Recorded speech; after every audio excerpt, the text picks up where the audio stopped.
ज्ञान भी दो प्रकार का होता है। एक तो वह ज्ञान जो भौतिक ज्ञान है। भौतिक ज्ञान पेट भरने का इंतजाम करता है, परिवार पालने का प्रबंध करता है। भौतिक ज्ञान से धन अर्जित होता है। भौतिक ज्ञान से आपका जीवन यापन होता है, जीवन की ज़रूरतें पूरी हो जाती है। ये फिजिकल नॉलेज आपको मोक्ष नहीं दे सकता है, सद्गति नहीं दे सकता है। आप चाहे अंग्रेजी बोलें, बायोलॉजी के प्रोफेसर बने, चाहे फिजिक्स केमिस्ट्री के लेक्चरर बने, चाहे बॉटनी की चटनी बनाएं, और चाहे आप संस्कृत खूब बोलें, अयम निजा परो वेद राम रामो रामान रामान राम राम राम खूब करें आप।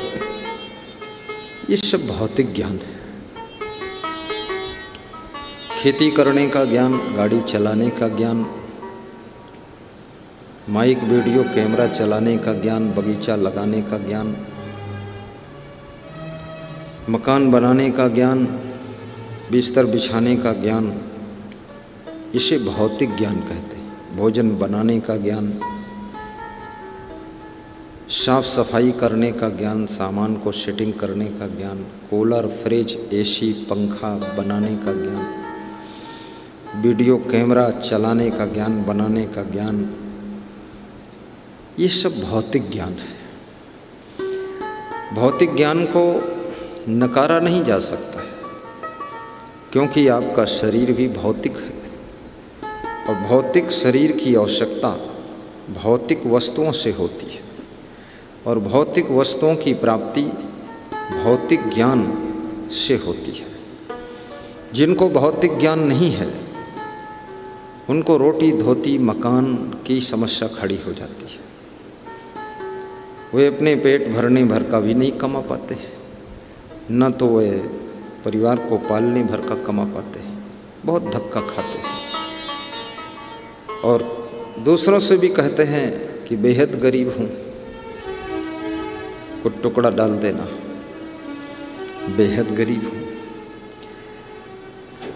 कभी कभी कहते हैं गरीबी हमारा पीछा छोड़ ही नहीं रही है, बहुत गरीबी है, बेहद गरीबी है।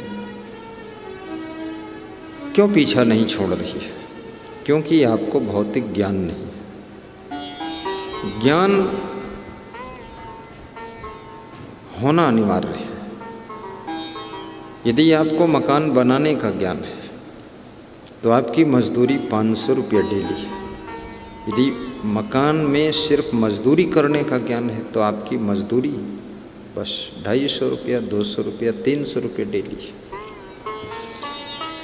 बल्कि मिस्त्री से ज़्यादा कार्य वो वर्कर कर रहा है, लेकिन उसको ज्ञान है कि ईंट को कैसे जमाना है, सीमेंट को कैसे कितना कहाँ यूज़ करना है, प्लास्टर कैसे करना, छत कैसे ढालना। उसके ऊपर इंजीनियर है, इंजीनियर को डिज़ाइन देने का ज्ञान है।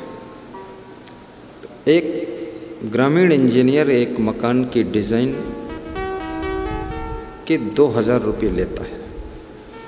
थोड़ा शहर का इंजीनियर है, सिटी में बनाता है तो 5000 ले लेता है। कोई महानगर का इंजीनियर है तो 10,000, 50,000, 1 लाख भी लेते हैं। बहुत बड़ी बिल्डिंग की डिज़ाइन है तो 10 लाख तक भी लेते हैं। वो परसेंटेज बना देते हैं कि 2%, जितनी मकान की लागत होगी उसका 2% मेरा है। आपका मकान अगर 2 करोड़ में बन रहा है तो 4 लाख इंजीनियर को दो।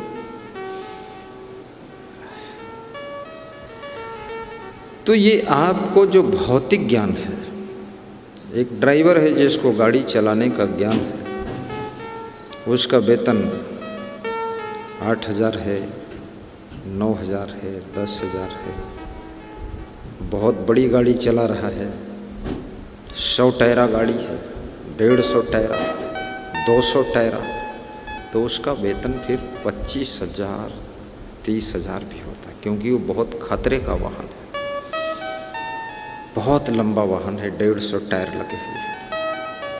अब उसी ट्रक में एक कैलेंजर चलता है, उसको कैलेंजर बोलते हैं। उसका वेतन बस 6-7 हज़ार रुपये महीना है। चिथड़ा पिथड़ा पहने रहता, पहुँचता रहता है। तो भौतिक ज्ञान भी जितना आपको अधिक होगा और उस ज्ञान का जब आप प्रयोग करेंगे तो आपका इनकम सोर्स बढ़ेगा, आपकी कीमत बढ़ेगी, आपको पैसे ज़्यादा मिलेंगे। और पैसे ज़्यादा मिलेंगे तो आपकी जो जीवन यापन की आवश्यकताएं हैं, जो व्यवस्थाएं हैं, ज़रूरतें हैं, वो आसानी से पूर्ण होंगी। एक चपरासी डीएम के पास रहता, जिलाधिकारी के पास, उसका वेतन बस वही 30,000 40,000 महीना होगा।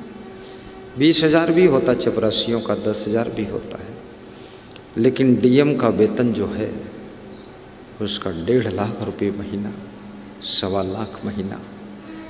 4 गाड़ियाँ उसके लिए रहती हैं, बंगला बहुत बड़ा रहता है, 10-20 पुलिस वाले सुरक्षा में रहते हैं। पूरे ज़िले का और राजा होता है, मालिक होता है। ज़िले में कम भी गलती हो तो भी आपके ऊपर लाठीचार्ज कर सकता है, आदेश दे दे, कुछ बता देगा कि ऐसा गलती होने की संभावना थी, इसलिए पहले 7 पाँव तोड़ दिए हमने इनके। बहुत बड़ा पावर होता है। लेकिन वो चपरासी ऐसा नहीं, ना उसको पावर है, ना अधिकार है, ना इतनी बड़ी जिम्मेदारी है। ज्ञान की मात्रा के अनुसार, क्वांटिटी के अनुसार आपको रिस्पॉन्सिबिलिटी मिलती है।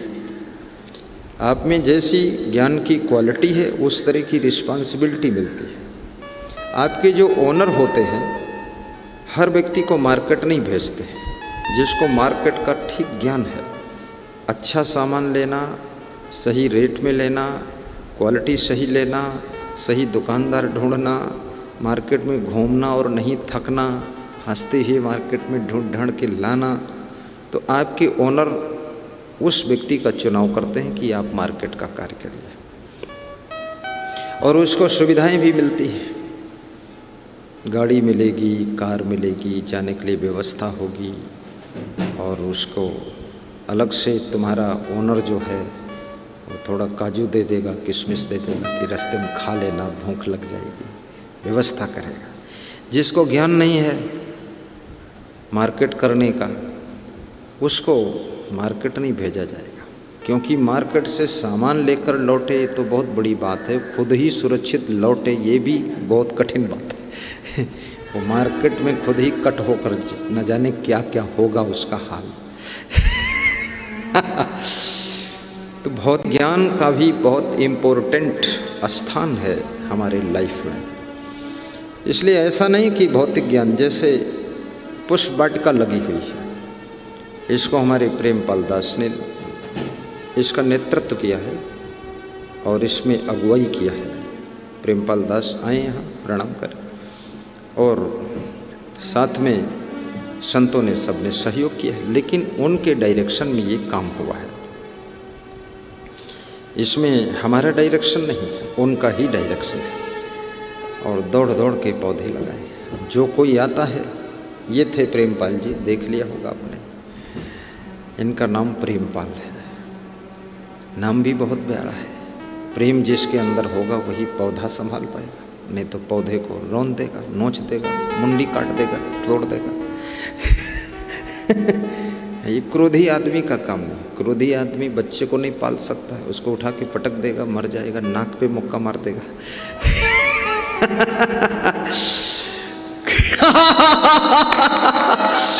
क्रोधी आदमी ये छोटे छोटे पेड़ पौधे पुष्प इनको नहीं संभाल सकता है। उसी में ईंटें कुरे देगा, पत्थर कंकड़ डाल देगा, उसे बुरिया फेंक देगा, रौंद जाएगी वो। उसी के ऊपर जो है कुछ नहीं पाएगा तो 2-4 फरुहा फेंक दे, ऊपर डाल दे, हटाओ बवाल सब, उसको बवाल लगता है।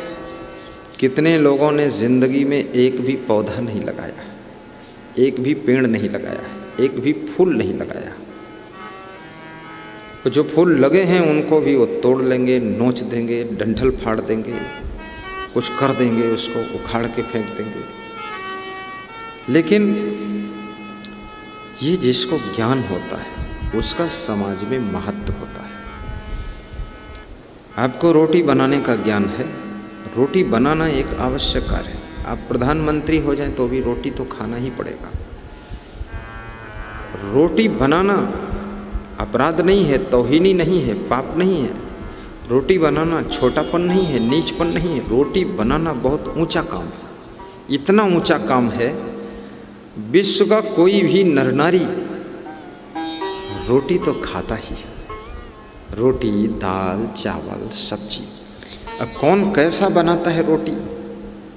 कितने लोग टेढ़ी मेढ़ी रोटी बनाते हैं, कितने गोल बनाते हैं, कितने उबड़ खाबड़ बनाते हैं, बीच में ज़्यादा आटा है और साइडों में कम है। कितने लोग फटी फटाई बनाते हैं और कितने लोग तो किनारे किनारे मोटा आटा है और बीच में पतला कर दिया तो बीच में जल गई। सेकने में पतला होगा वहाँ जल जाएगी, बराबर रहना चाहिए।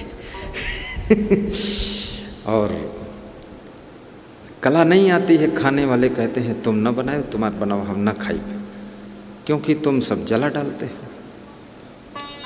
ये भी एक बहुत बड़ी कला है। तो ये भौतिक ज्ञान है।